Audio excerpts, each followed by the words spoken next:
बिस्मिल्लाहिर्रहमानिर्रहीम।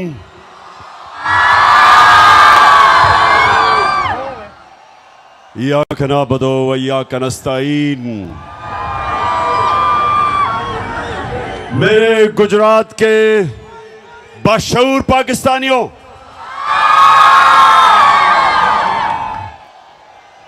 मैं अभी बैठा सबको देख रहा था और मैंने ये देखा कि हर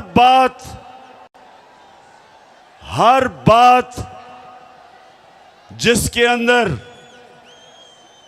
कोई सियासी शऊर होना होता था, एकदम मेरे सारे नौजवान और मेरी बहनें एकदम उसके ऊपर रिएक्ट करती थी।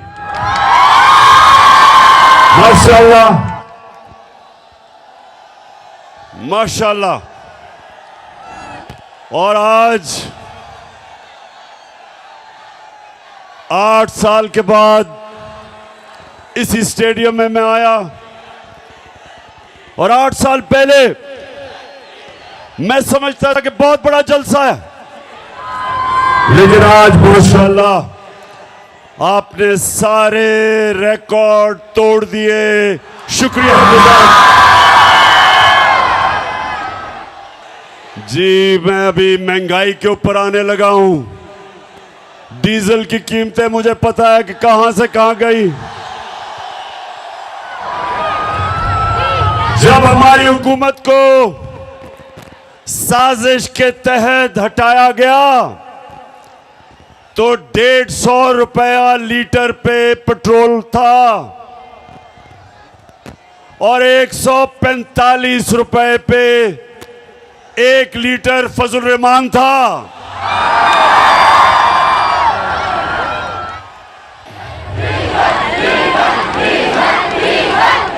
और ठीक कहते हैं नौजवानों, जब डीजल महंगा होता है सब कुछ महंगा हो जाता है।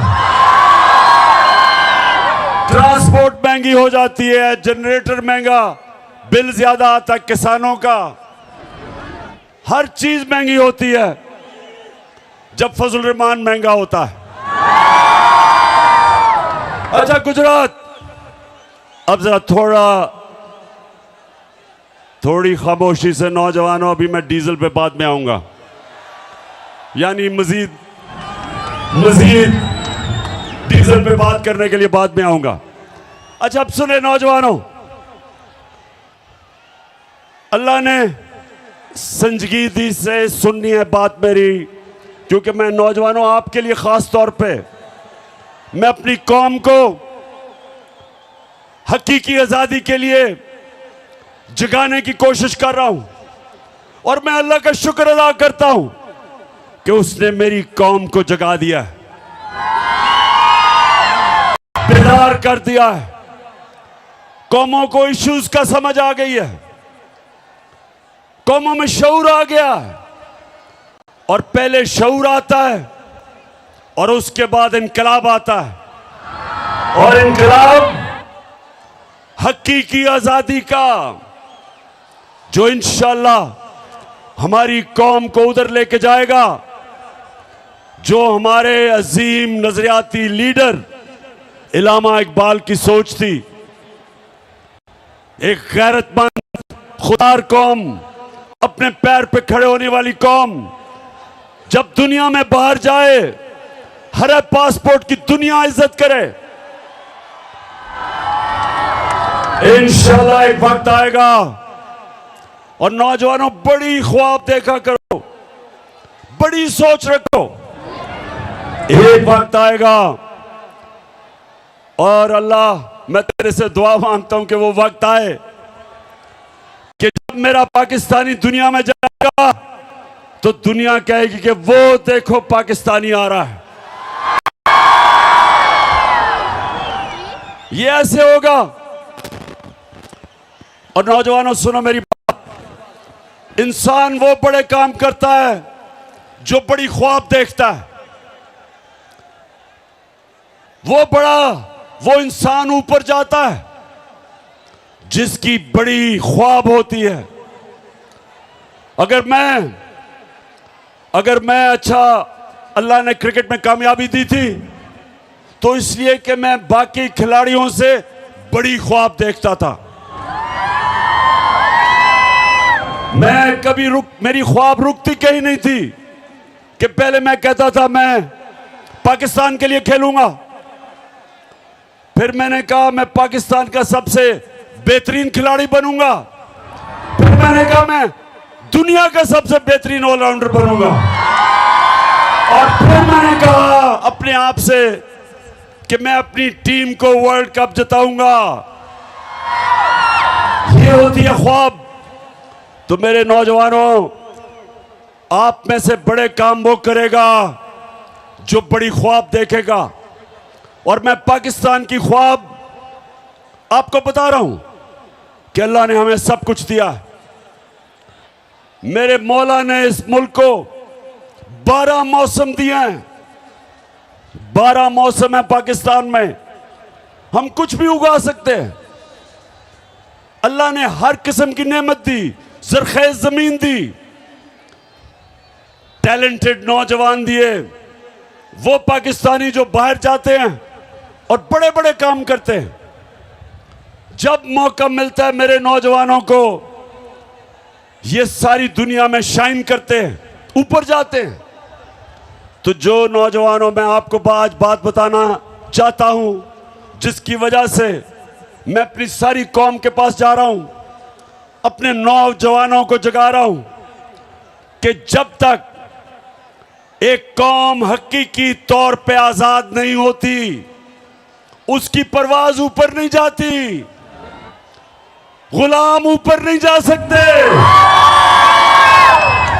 गुलाम सिर्फ अच्छे गुलाम बन सकते हैं, सिर्फ आजाद इंसान इलामा इकबाल के शाहीन बन सकते हैं, सिर्फ वो ऊपर परवाज कर सकते हैं।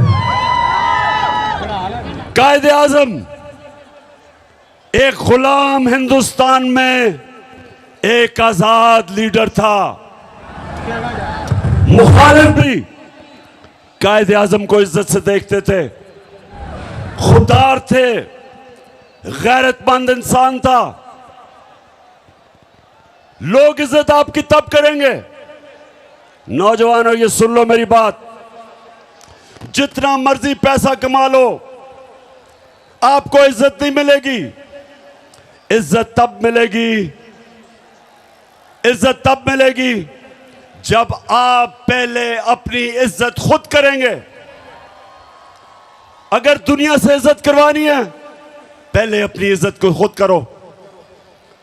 और जो कौमें अपने लोगों की इज्जत नहीं करती, अपने लोगों को भेड़ बकरियों की तरह रखती हैं, लोगों पे जुल्म करती हैं, लोगों को इंसान नहीं समझती, उस कौम की कोई इज्जत नहीं करता। इसलिए मेरे पाकिस्तान के नौजवानों, हमने सबसे पहले अपनी कौम को हकीकी तौर पे आजाद करना है। हमने अपने लोगों को हकूक देने हैं, इंसाफ देने हैं, और इंसाफ दे के लोगों को आजाद करना है, क्योंकि इंसाफ इंसानों को आजाद करता है। तो मैं सबसे पहले जो मैं नौजवानों जरा गौर से सुने कि क्यों हमारे हरे पासपोर्ट की इज्जत नहीं होती, क्योंकि हम अपनी इज्जत नहीं करते। और अगर आपने देखना है कि हमारी इज्जत क्यों नहीं होती, तो चेरी ब्लॉसम शहबाज शरीफ को जरा यहां मुलाहिजा फरमाएं। जरा देखें कि जब मुल्क का सरबराह ऐसी बातें करता है तो उस कौम की कौन इज्जत करेगा। मैं सऊदी अरब से होके आया हूँ, मैं यूएई के होके, अभी मैं तुर्की होके आया हूँ, और मैंने उन भाइयों को कहा कि आप हमारे बड़े अजीम भाई हैं, हमेशा आपने हमारी मदद की। और मैंने यही कहा, जब मैं आया हूँ तो आप समझेंगे शायद ये मांगने आया है। मैं मांगने नहीं आया, लेकिन मजबूरी है। जिस तरह माजी में 75 साल में आपने हमारा हाथ बटाया है, कुछ अर्सा आप हाथ बटा। मैंने कहा मैं वादा करता हूँ कि इंशाअल्लाह हम पूरी कौम हम मिलकर दिन रात मेहनत करेंगे, पसीना कराएंगे।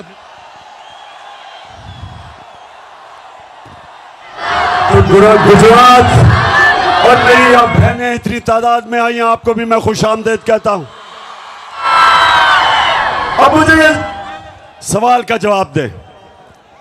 अगर कोई आपको ऐसे कहे, अभी जरा आप जाएंगे बाहर, मांगने वाला आएगा, कहेगा जी मैं मजबूर हूं, यही कहेगा ना मैं मजबूर हूं, या कहेगा जी मुझे पैसे थोड़े दे दो, मैं वापस कर दूंगा बाद में, और आपको पता है वो नहीं वापस करेगा। तो ये जब आपके मुल्क का सरबरा कहता है जी मैं तुर्की गया, मैं यूएई गया, मैं सऊदी अरेबिया में पैसे मांगने गया, तो नौजवानों इसलिए मेरी बड़ी गौर से आपने बात सुननी है। हम एक अजीम कौम है और हमने उस उज़्मत पे पहुंचना है, लेकिन उससे पहले हमने अपने आप को आजाद करना है। कुरान में अल्लाह कहता है मैंने इंसान को अपनी सबसे अजीम मखलूक बनाया है। फरिश्तों को कहा कि इंसान के सामने झुको, और जब शैतान जो अल्लाह की सबसे ज्यादा इबादत करता था, जब शैतान ने कहा कि नहीं मैं तो आग का बना हुआ हूं, ये तो मिट्टी का बना हुआ है, मैं नहीं झुकता, तो अल्लाह ने शैतान को कहा कि तुम्हें भी नहीं पता, फरिश्तों को भी नहीं पता कि मैंने इंसान में कितनी सलाहियत पैदा की है। तो नौजवानों, आप में से भी ज्यादा लोगों को नहीं पता कि आप में अल्लाह ने कितनी सलाहियत दी है। आप सब में, आप अल्लाह की सबसे अजीम मखलूक हो। आपको कोई जरूरत नहीं कि आपके मुल्क का सरबराह जाके भीख मांगे। एक खुददार कौम कभी किसी के सामने हाथ नहीं फैलाती। एक खुददार आदमी भूखा मर जाता है लेकिन इंसान के सामने हाथ नहीं फैलाता। तो गुजरात नौजवानों, मैं आपसे और भी बातें करूंगा, लेकिन मैं आपकी तरबियत भी करूंगा, क्योंकि मैं चाहता हूं कि आप सब मेरे साथ तैयारी करें। यहां हमने एक हकीकी आजादी की तहरीक चलानी है, और उसमें सबसे पहला काम क्या करना है, हमने इस मुल्क का इंसाफ का निजाम, एक इंसाफ का निजाम ठीक करना है कि यहां ताकतवर जो जुल्म करता है कमजोर पे, हमने कमजोर को तहफ़्फ़ुज़ देना है और आजाद करना है। तो नौजवानों, इसके लिए आपने सबने मेरे साथ निकलना है, क्योंकि इस वक्त हमारी हुकूमत एक इंपोर्टेड हुकूमत, जिसका ये इंपोर्टेड वजीर आजम आपने देखा था, चेरी ब्लॉसम, उसकी सबसे बड़ी कमाल यह है कि वो जूते बड़े अच्छे पॉलिश करता है, और वो बूट खास तौर पे अच्छी तरह पॉलिश करता है। जितने बड़े बूट उतनी अच्छी पॉलिश। तो आपने इसलिए मेरे साथ निकलना है कि ये बैरूनी साजिश के तहत चोरों का टोला हमारे ऊपर मुसल्लत किया गया। ये थ्री स्टूजेस जो हमारे ऊपर मुसल्लत किए गए, क्योंकि ये बड़ी अच्छी तरह अपने बैरूनी आकाओं के जूते पॉलिश करते हैं, इसलिए मुसल्लत किए गए। इमरान खान उनको इसलिए गवारा नहीं था क्योंकि वो कहता था एब्सोल्युटली नॉट, और वो किसी की गुलामी मानने के लिए तैयार नहीं था। और वो जो इस मुल्क की फॉरेन पॉलिसी बनाना चाहता था, वो अपने लोगों के लिए थी। तो अगर मैं, रूस मुझे सस्ता तेल दे और 40% कम कीमत पे या 30% कम कीमत पे अगर रूस तेल दे, तो मैं क्यों ना लूं, क्योंकि मैं अपने लोगों को सस्ता पेट्रोल और फजल रहमान बेच सकता हूं। तो क्यों ना लूं मैं। अगर साथ वाला मुल्क जो हमारे साथ आजाद हुआ था, अगर हिंदुस्तान रूस से 40% कम कीमत पे तेल खरीद सकता है, तो बताओ मुझे गुजरात हम क्यों नहीं ले सकते? और दूसरी चीज ये भी सुन लो, हमारे पिछले जो मिलिट्री डिक्टेटर था उसने अमेरिका के सामने घुटने टेके और अमेरिका की जंग में शामिल हुआ और 80,000 मेरे पाकिस्तानी उस जंग में कुर्बान हुए, अमेरिका की जंग में। और जब मैं कहता हूं कि अमेरिका हम तुम्हारे साथ अमन में शामिल हैं लेकिन किसी जंग में हम तुम्हारे साथ नहीं शामिल, तो मैं अपने लोगों का सोचता हूं। लेकिन जो लोग इन्होंने मुसल्लत किए, जो ऑर्डर मिलेगा उधर से ये वो करेंगे। ना ये रूस से सस्ता तेल लेंगे क्योंकि अमेरिका नाराज हो जाएगा, और ना ही मुझे खौफ है कि ये रोकेंगे कि हमारा मुल्क इस्तेमाल होगा किसी की जंग में और हमें नुकसान पहुंचाएंगे। तो गुजरात, पहले हाथ खड़ा करके बताओ कि क्या आप मेरे साथ इसमें शामिल हो? तो गुजरात जब से ये आए हैं, याद होगा आपको कि मेरी हुकूमत के खिलाफ इन्होंने सब प्रोपेगेंडा किया और इनके साथ वो मिले हुए थे। गुजरात, इनके साथ वो लिफाफा वाले साहब मिले हुए थे, लिफाफी मिले हुए थे, पैसे लेके जमीर बेचने वाले, और वो मीडिया हाउस जो हमेशा पैसे की बुत की पूजा करता है। और आप सबको पता है वो कौन सा मीडिया हाउस है। हाँ, फिर से ऊंची ऊंची जरा। जी जी, माशाल्लाह, शऊर रखने वाली मेरी कौम है। अब तो बच्चा बच्चा मेरा शऊर बेदार हो चुका है। और आज हम मुबारक देते हैं ARY को, और हम खास तौर पे इस्लामाबाद हाई कोर्ट का, हम सारी कौम अप्रिशिएट करती है इस्लामाबाद हाई कोर्ट को कि उन्होंने आज़ादी राय के ऊपर, आज़ादी सहाफत के लिए स्टैंड लिया। और ये जो फैसिस्ट गवर्नमेंट है, ये जो लोगों को मीडिया के ऊपर जुल्म, कंट्रोल, अच्छे अच्छे सहाफियों के ऊपर जुल्म, अरशद शरीफ जैसा एक मुहिब्बे वतन पाकिस्तानी वो मुल्क से बाहर गया हुआ है, साबिर शाकिर मुल्क से बाहर है इस हुकूमत के दहशतगर्दी की वजह से।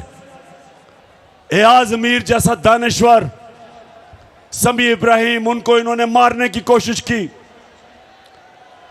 और इमरान रियाज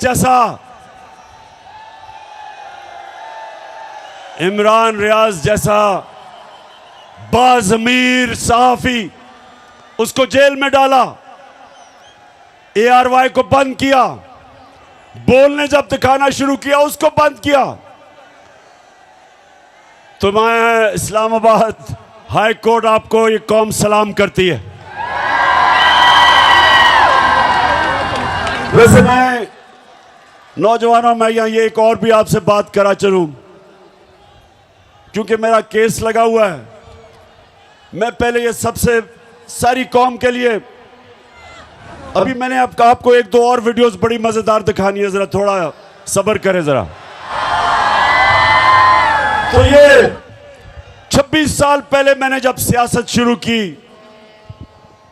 नाम था उसका इंसाफ की तहरीक, और हमने 26 साल पहले कहा कि पाकिस्तान की अदलिया आजाद होनी चाहिए। आजाद होगी तो लोगों के हकूक की हिफाजत करेगी। 26 साल पहले मैंने ये कहा।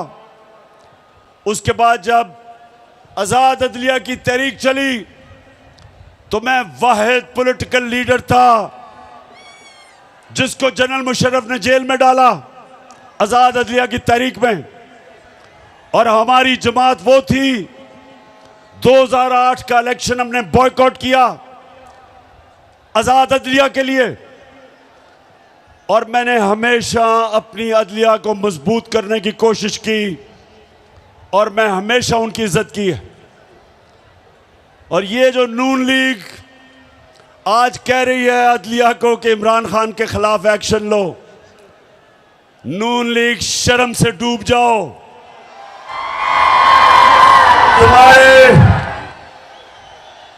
तुम्हारे नवाज शरीफ ने डंडों से सुप्रीम कोर्ट के ऊपर हमला किया था और चीफ जस्टिस सजाद अली शाह, एक ऑनरेबल चीफ जस्टिस को आपने ब्रीफ केस चला के रिश्वत जजेस को दे के एक ऑनरेबल चीफ जस्टिस को हटाया था। कभी मेरे से ये ना कभी कहना कि इमरान खान के ऊपर कंटेम्प्ट लगाओ, ये नून लीग वाले, तुम तो अपना मुंह बंद करो, कभी ऐसी बात ना करना। जस्टिस कयूम को टेलीफोन कर रहे हैं कि जज साहब वो बेनजीर को 3 साल नहीं 5 साल की सजा दो। कभी इमरान खान ने ऐसी चीजें नहीं की और इंशाअल्लाह हमेशा हम इस पाकिस्तान की अदलिया को मजबूत करेंगे, क्योंकि जब तक आपकी अदलिया मजबूत नहीं होगी मेरे पाकिस्तानियों, आपके हकूक को और कौन हिफाजत करेगा? जुल्म से और ताकतवर से। अच्छा, अब जरा नौजवानों आपको एक वीडियो दिखाने लगा हूं, उससे पहले मैं बताऊं वो क्या है। जब हम इक्तदार में थे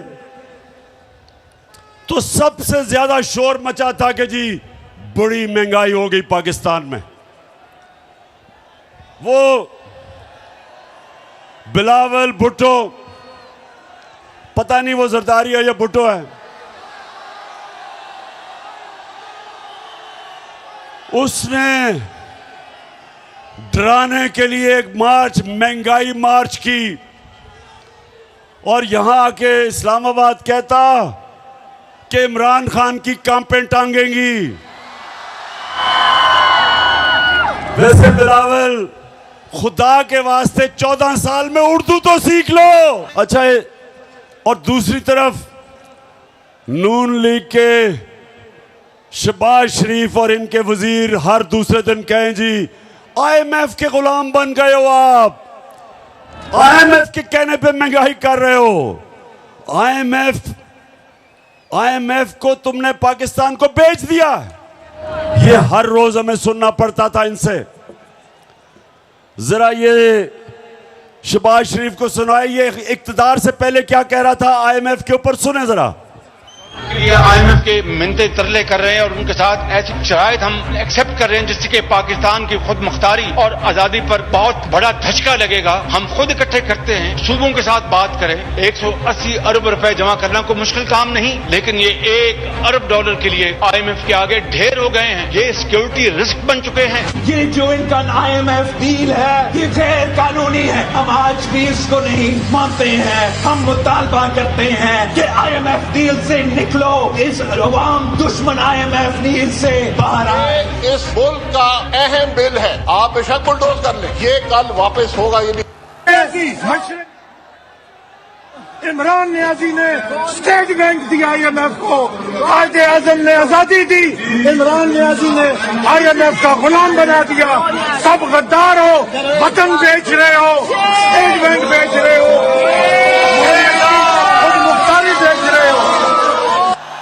बात की है राया साहब ने, ये मनी बिल जो आ रहा है और स्टेट बैंक का जो बिल आ रहा है, ये हम अपनी फाइनेंशियल सॉवरेनिटी, अपनी जो खुद मुख्तारी है सरेंडर कर रहे हैं, which is much worse than what happened on 16 दिसंबर 1970।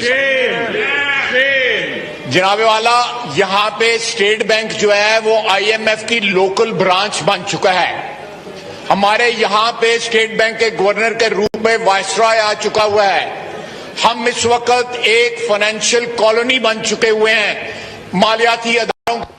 अच्छा, अब ये सुने, मैं तो वैसे नौजवानों, आप भी जैसे जैसे आपकी उम्र होती रहेगी आप अप्रिशिएट करेंगे कि अल्लाह वाकई अल हक है, सच का खुदा है। उसका वादा है कि सच तो थोड़ी देर नहीं, सच ने सामने आना है, क्योंकि वो अल्लाह अल हक है। तो इन्होंने ये बातें की कि जी IMF का गुलाम है, पाकिस्तान तबाह हो गया। और जब से अब ये आए, आप ये पता क्या कह रहे हैं? जब शौकत तरीन ने कहा कि जनाब सूबों कैसे पैसे इकट्ठे करेंगे आपके लिए, क्योंकि सैलाब आ गया है, सैलाब के अंदर अरबों रुपए की तबाही हुई है, तो शौकत तरीन ने कहा कि आप ये कैसे, हम कैसे सूबे पैसे इकट्ठे करेंगे जब इतनी तबाही आई है? तो यही नून लीग ने कहा कि इनके ऊपर तौहीन IMF लगाना चाहिए। इनको गद्दार बना दिया कि इनकी जुर्रत कि ये IMF की बातें नहीं मान रहे। ये सुने कि ये होते हैं मुनाफिक। जब इक्तदार से पहले थे तो तब IMF बहुत बुरा था, और हम वो जमात थे जो कीमतें नीचे रख के बैठे हुए थे, जबकि हम भी IMF के प्रोग्राम में थे। फिर से मैं आपको याद करा दूं, हमारे दौर में जब हमारी गवर्नमेंट थी तो पेट्रोल था 150 रुपए लीटर और डीजल था 145 रुपए लीटर। और आज ये कहते हैं कि IMF का हुक्म आया है। IMF का हुक्म पे आज डीजल पेट्रोल चला गया 236 रुपए लीटर, 80 रुपए लीटर बढ़ा है 4 महीनों में। और जो डीजल है वो 100 रुपया बढ़ा।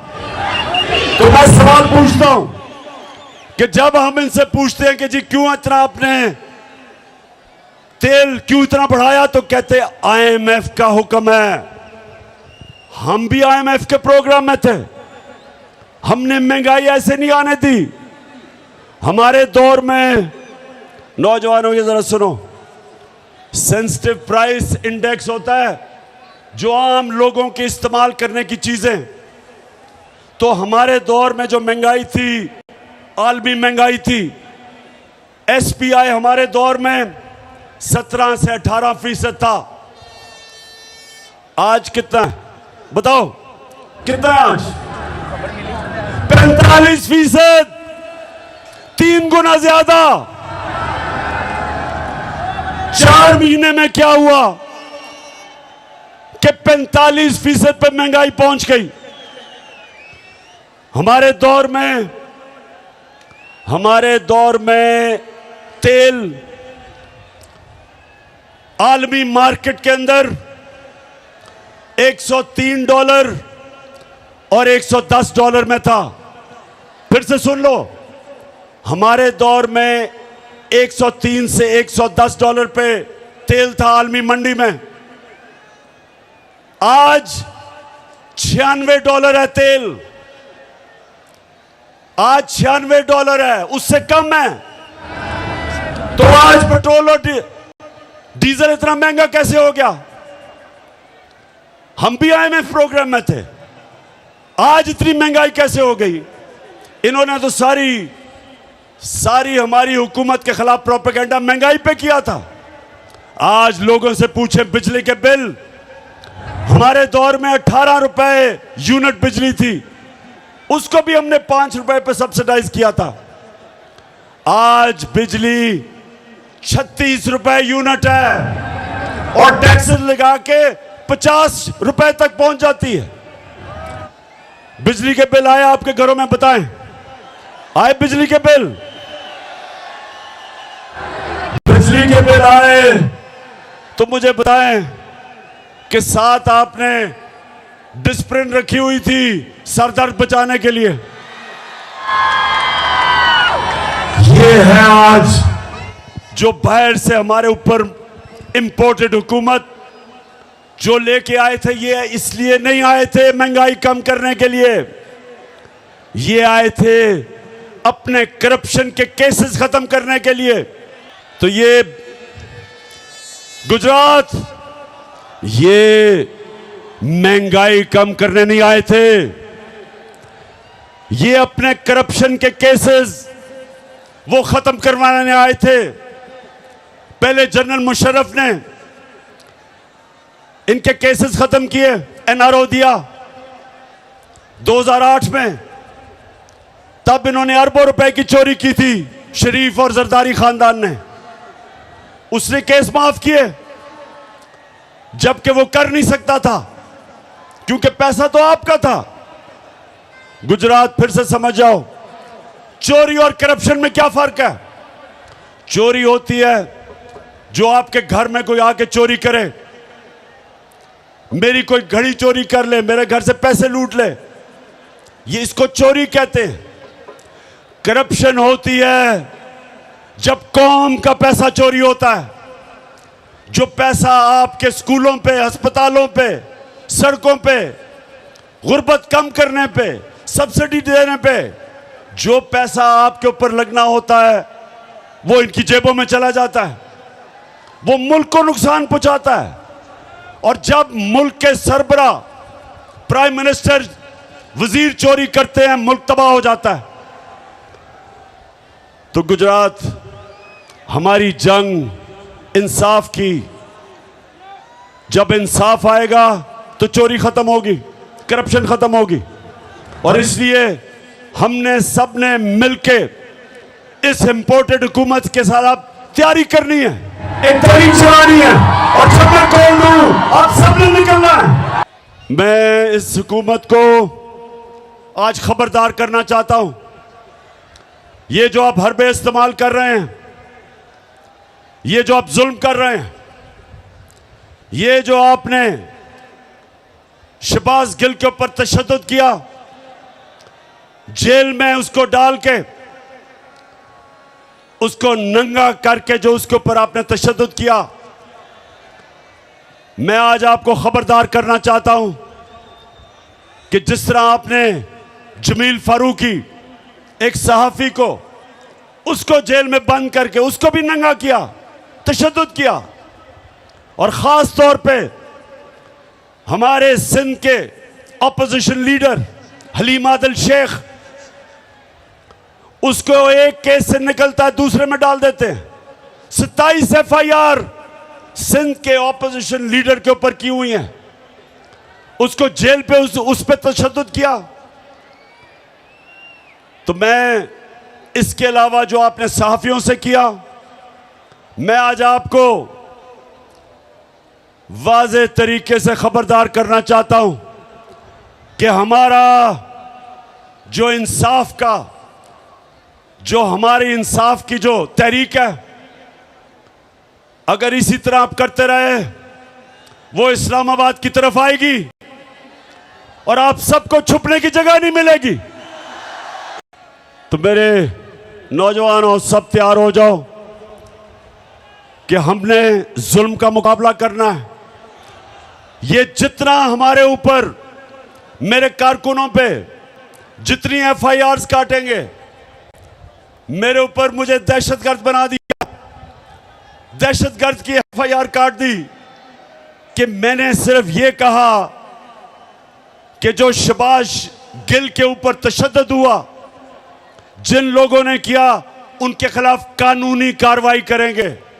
इसके ऊपर मेरे ऊपर दहशतगर्दी का इन्होंने दफा लगा दी। जो मर्जी आप करें, ये मैच का वो वक्त आ गया है। 20 साल क्रिकेट की ग्राउंडों में मुकाबला करने के बाद ये मेरा तजर्बा है कि आज जो हमारा मुकाबला है इन चोरों से, वो मैच का वो वक्त आ गया है कि PDM आप सब जो मर्जी कर लो, अब आप जीत नहीं सकते। जो भी कर लो, बाहर बैठे हुए अपने जो आका हैं, उनके घुटने घोड़े बिचते भी दबाओ, जितनी मर्जी उनकी खिदमत करो, ये तुम मैच अब नहीं जीत सकते। मैं जितने भी हमारे सैलाब से मुतासरीन लोग हैं सारे पाकिस्तान में, गिलगित बल्तिस्तान, आज़ाद कश्मीर, पख्तूनख्वा, डीजी खान ख़ास तौर पे, और राजनपुर डिस्ट्रिक्ट पंजाब की और सिंध की ज़्यादातर डिस्ट्रिक्ट मुतासर हैं, और बलोचिस्तान। मैं इंशाअल्लाह अपनी सारी पार्टी को भी, अपनी कौम को इकट्ठा करूंगा, पैसे जमा करूंगा, और माशाअल्लाह चीफ मिनिस्टर का जो रिलीफ फंड था उसमें 5.5 अरब रुपया आया, लेकिन इससे बहुत ज्यादा आना था क्योंकि लोग पहुंच ही नहीं सके, लोग टेलीफोन कॉल नहीं कर सके। तो इंशाल्लाह अभी हम तैयारी कर रहे हैं, हम देख रहे हैं कि किधर किधर लोगों को जरूरत है, और उसके बाद मैं मजीद और पैसा इकट्ठा करूंगा अपनी कौम से, और इंशाल्लाह अपने सैलाब के मुतासरीन को ये मैं यकीन दिलाता हूं कि सारी कौम आपके साथ खड़ी है। मैं चीफ मिनिस्टर साहब आपको और मून साहब को, आप दोनों को इस जबरदस्त जलसे पे जो आपने इंतजामात किए खराज तहसीन पेश करता हूं। मैं अपनी पार्टी भी तहरीक इंसाफ के मेरे सारे लोग जो आज यहां आए हुए हैं बड़ी तादाद में, मैं आज आपका भी शुक्रिया अदा करता हूं कि इतना जबरदस्त आज गुजरात के अंदर जलसा किया। मैं आप सबका, अपनी बहनों का आज शुक्रिया अदा करता हूं, और नौजवानों खास तौर पे, क्योंकि आप हैं मेरी टीम जिसने पाकिस्तान को मैच जिताना है।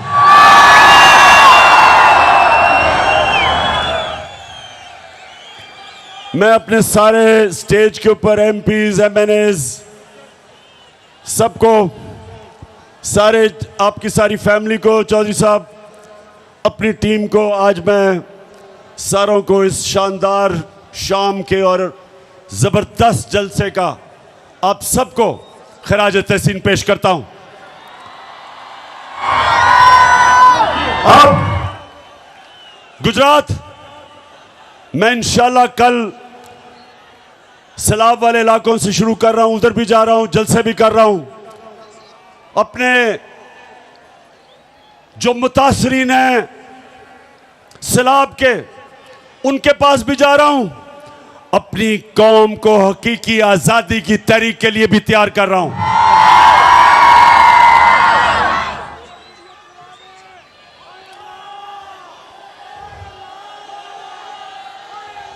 अच्छा, तैयार हो आप?